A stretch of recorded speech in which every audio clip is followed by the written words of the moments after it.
All right, guys, we're back with our CompTIA A Plus CompTIA Certification Exam Core 1 objectives. This is for our 1101.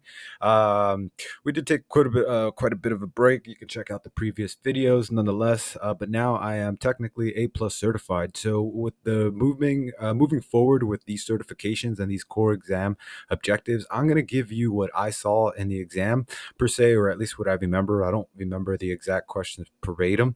But things of that nature with regards to going ahead and making sure that you passed. Okay, not only that, but this year, if you guys might have seen the previous video, we're going to focus a lot more on labs. So there is a lab associated. I want to get at least a lab associated with a lot of this material, so you guys can roll up your sleeves, get behind the keyboard, start typing, start configuring, start having and troubleshooting things on your own. I highly recommend. This is a must, guys. You know, before it'd be like, hey, it'd be nice to have a home lab. Now a home lab is absolutely like mandatory. You know, of course, there's a lot of virtualization. Of course, there's a lot of things that you can do online, and especially with cloud computing and whatnot. There's a lot of things you can do, but I highly recommend you get yourself some hardware. Go to eBay, buy yourself some cheap hardware. You don't need the world's greatest things. I do have older hardware. Sometimes it's a little slow, but nonetheless, it gets you in that mindset. It gets you in that literally like, hey, I've done it on this laptop. I've done it on this laptop. I can work on Windows. I can work on Kali Linux. I can work on Mac. Okay, but nonetheless, we're going to focus on 2.6, compare and contrast common network configuration concepts. Okay, with this, guys.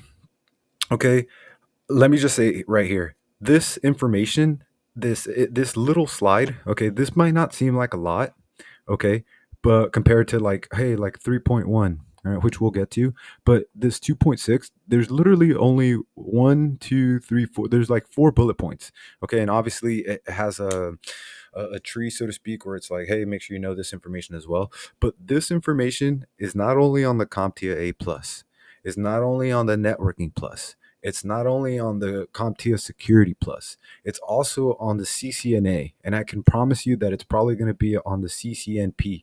This information is something that you should master, something that you should know. So while this slide is pretty small and there's only four bullet points, there's a lot of information. And if you've ever taken a CompTIA certification exam before, you already know that they like to go ahead and ask, I don't want to say weird questions, but they ask very particular questions, and they're looking for a very particular answer given the context. Okay. So with that being said, let's get into this. DNS, domain name server, domain name system. I think I mixed the two, but nonetheless, what you need to know when you see the initials of DNS, you know that there's a couple things going on. Okay, you know that it's translating the IP address to a domain name. What is a domain name? If you ever go to GoDaddy.com and you want to build your website and you're saying, hey, my website's going to be www.mywebsite.com. Okay, that is considered a domain. And the way computers work is that they're going to go ahead and have an IP address associated to that domain. So this server, this service goes ahead and translates that address from an IP address to a domain, and a domain to an IP address. Not only that, but what I want you to take away from this is that DNS is associated with email. So if you're having issues with connecting to the internet, if you're having issues with your email server, if you're having issues with email in general, okay, that's one of the reasons why they always say, hey, it's a running joke. It's always DNS. It's always DNS. Okay, because DNS does focus on mail exchanger. That's more specifically for your email. And what I want you to take away from this particular is DKIM, SPF, and DMARC. This is not only it's important on the CompTIA, but you're going to see a lot more of this on the Security Plus. Okay. And that's one of the reasons why I'm telling you, hey, learn it now, master it now, get comfortable with it now. So when you do move along your career, it becomes easier. These concepts here are, I already harped on that. They're critical. So let's go to DKIM, SPF, and DMARC. The way I like to break things down, simple. Okay, so domain keys, identified mail. That I want you, when you see this, you're thinking about signature. Okay, there's a signature. Okay, And what I mean by signature, if we can cross-reference to what would be CompTIA Security Plus with the CIA triad, confidentiality, integrity, and availability, the DKIM is the integrity. It is almost like a hash, your signature. You're putting your stamp of approval saying, hey, I wrote this email. This email is coming from me. Here's the signature, and it hasn't been tampered with. Okay? Because as you can imagine, there would be someone in the middle of the line, so to speak, in the middle of the wire that can go ahead, take the email, and then go ahead and tamper it, right? But with that signature, it's saying, hey, this email has not been tampered with. It protects its integrity. So DKIM, domain keys identified mail. Think signature. Now let's move to the next one. Sender policy framework, SPF. When it comes to SPF, you really want to go ahead and think about it with regards to where did this come from? Okay, where did this come from? And this one's a little easier than the previous one because it's literally in the words. It says sender policy framework, sender. So it's checking the domain in which it came from. If you have, let's just say they hijacked your signature, right? Think about it in real world terms. Let's just say they hijacked your signature, but the checking book is coming from Chase. Well, it should technically be coming from Wells Fargo. That should start to ring alarm bells, right? You're like, hey, I'm expecting a check from what would be Chase, but this check is from Wells Fargo. Is this something we should look into?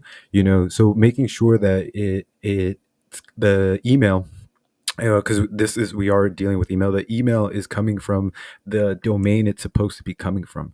And when it comes to DMARC, domain-based message authentication reporting and conformance, what you're doing here, that in particular would be more so with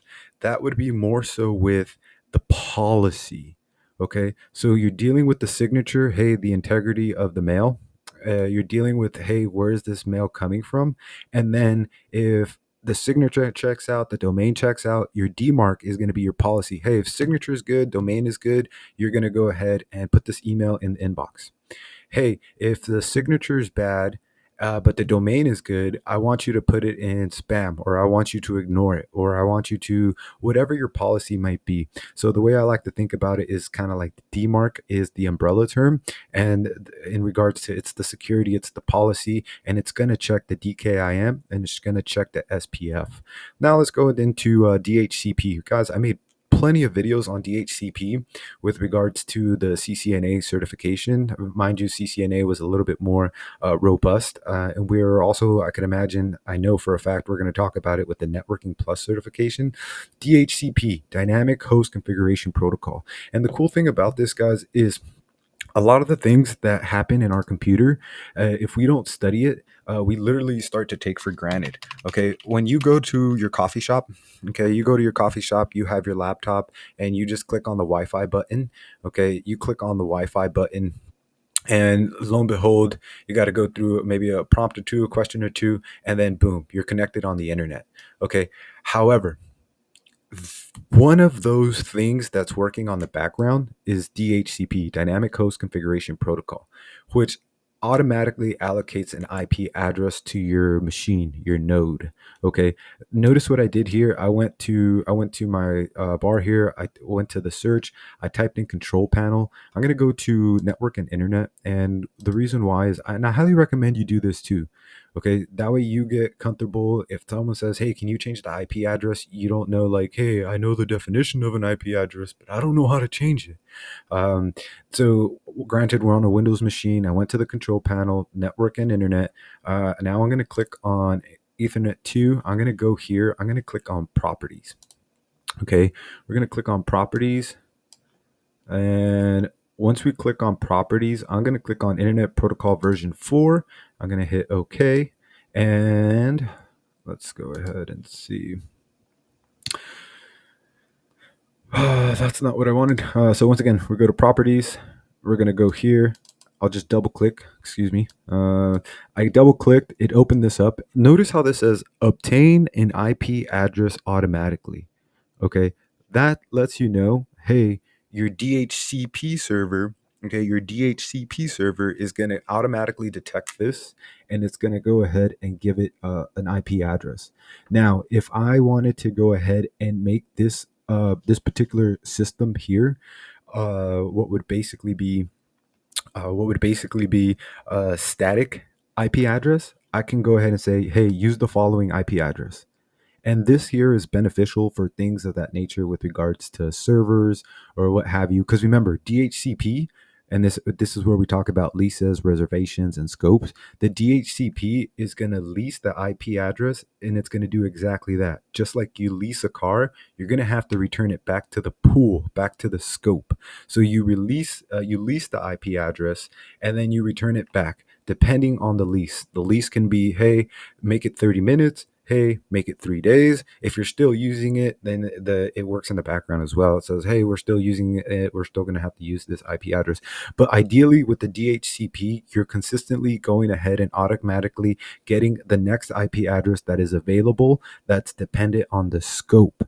Okay. If you want to have a particular reservation, for DHCP, you can do that. If you want to go ahead and manually go ahead and assign the IP address. I just showed you how to do that. Remember, we went to search, we went to control panel, network settings. We initially had it with IP obtain an IP address automatically. For most of the time, that's going to be fine. But nonetheless, this is where you can start to have issues. Hey, I can't connect to the internet. Hey, this is one of those things that comes to mind with regards to troubleshooting. Okay. Next one is VLANs. I have a whole plethora of videos on VLANs. I even show you guys how to configure a switch. That's not something you're going to need for the CompTIA A plus. That's something you're going to need later on.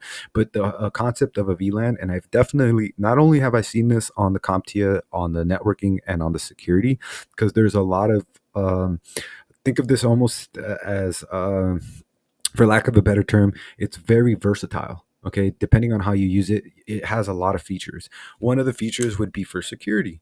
If you have a small office, okay, say, hey, I'm the IT guy for a small office. We have the managers, we have marketing, we have accounting, and we have sales. And it's your job and your responsibility to configure that office. Okay, if you're just like, hey, you know what, I'm just going to take the easiest route. I'm going to simply just have one big local area network. Everyone's connected and whatnot. Okay. You might want to have that. You might not want to have that. There's pros and cons and benefits to both. Ideally, you do not want to have that because guess what? If one, let's just say you have a new salesperson who has been compromised, or you have a new sales guy or saleswoman who just comes in and now they have something on their laptop and they bring it into the office or what have you. It Now you're spreading that potential malware. You're spreading that potential malware to your whole entire network, as opposed to saying, hey, we segmented our network so everything is in its own little compartment, and we have a better sense of security.